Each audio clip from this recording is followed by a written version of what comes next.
क्यों पड़ी है, इसके पीछे कई ठोस कारण हैं। महंगाई और मुद्रास्फीति का बढ़ता प्रभाव। दोस्तों, हर महीने महंगाई भत्ता नहीं बढ़ रही है, लेकिन घर के खर्च, दवाइयाँ, राशन, बिजली सब कुछ महंगा हो चुका है। इसलिए पेंशनर को, कर्मचारियों को तुरंत राहत देनी चाहिए। सरकारी नियम क्या कहता है? सरकार खुद कहती है कि जब डीए डीआर 50% से ज्यादा हो जाए तो उसे बेसिक पे में मर्ज किया जा सकता है। भत्तों में रिटायरमेंट बेनिफिट पर क्या असर पड़ता है? अगर 50% मर्ज होता है तो बेसिक पेंशन बढ़ेगी। साथियों, एचआर जैसे भत्ते बढ़ेंगे, ग्रेच्युटी, लीव एनकैचमेंट जैसे लाभ रिटायरमेंट बेनिफिट में बढ़ जाएंगे। वैसे 50% करने की संभावित तरीके मानी जा सकती है। दोस्तों, जनवरी 2024 से 50% हुआ था, जबकि जनवरी 2026 से बढ़कर डीए डीआर 60% होगा।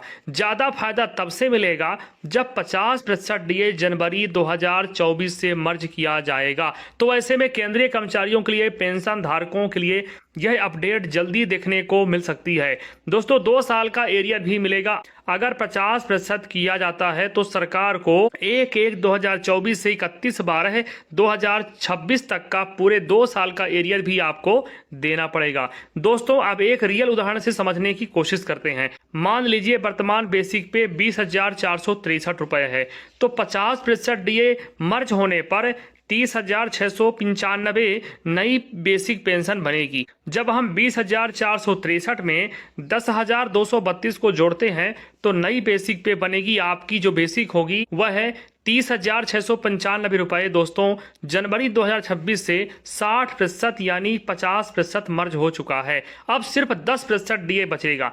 10% निकालेंगे 30,695 का तो 3,070 रुपए बनेगा। यही बेसिक पेंशन आपकी हो जाएगी 33,765। देखिए दोस्तों, पहले पेंशन आपकी 20,463 थी। मर्ज होने के बाद 33,765 यानी 13,000 का सीधा फायदा, वह आगे जो डीए बढ़ेगा वह भी कितने बेसिक पर आपको लगकर मिलने वाला है। अब चलिए दोस्तों, जान लेते हैं सरकार क्या कहती है। दोस्तों, संसद में सरकार पहले कह चुकी है कि अभी 50% डीए मर्ज करने का कोई भी प्रस्ताव विचाराधीन नहीं है, लेकिन इसके बावजूद कर्मचारी संगठन लगातार अंतरिम मांग कर रहे हैं।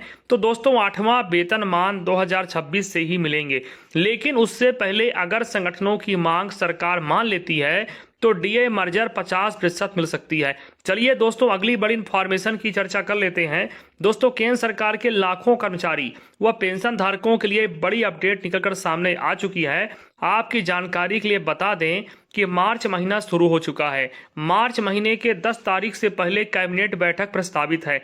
इस कैबिनेट की बैठक में कर्मचारी पेंशन धारकों की सैलरी, पेंशन बढ़ोतरी पर बड़ा फैसला लिया जाएगा। चलिए, साथ ही दोस्तों आपको बता दें कि 1 जनवरी 2026 से लाखों कर्मचारी और 65 लाख से अधिक पेंशन धारकों का मौजूदा महंगाई भत्ता, महंगाई राहत 58% से बढ़कर 60% जा पहुंचा है। दोस्तों, अब इसका ऐलान कर सरकार मार्च महीने की 10 तारीख से पहले कैबिनेट बैठक जो